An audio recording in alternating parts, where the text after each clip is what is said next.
मोरटा या गावांमध्ये वाघ आढळला, येथील सरपंचाचे मत आपण जाणून घ्या. भीतीचे वातावरण. वन विभाग अधिकारी यांचे दुर्लक्षामुळे नागरिकाचे व शेतकरी हैराण. जनता न्यूज महाराष्ट्र चॅनल लाईक करा, सबस्क्राईब करा, बेल.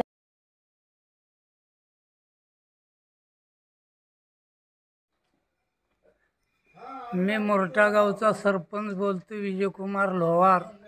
आमच्या गावा भोवताली रात्री वाघ आढळलेला आहे. अनेक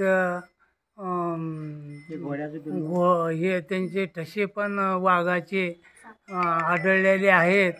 आणि शेतकरी लोकांना समजा विनंती आहे की आपण हुशारकीत राहणे.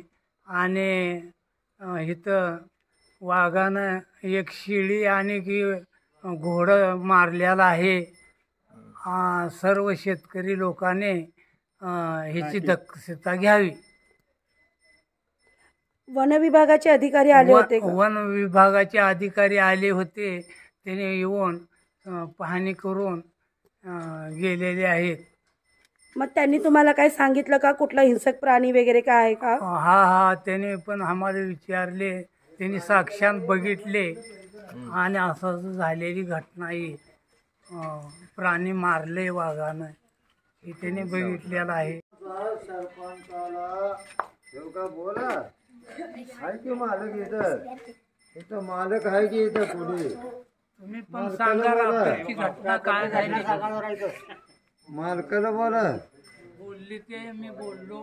परब्रह्मा अवतार पंढरीनाथ पांडुरंग हरी गोविंदा माझा आई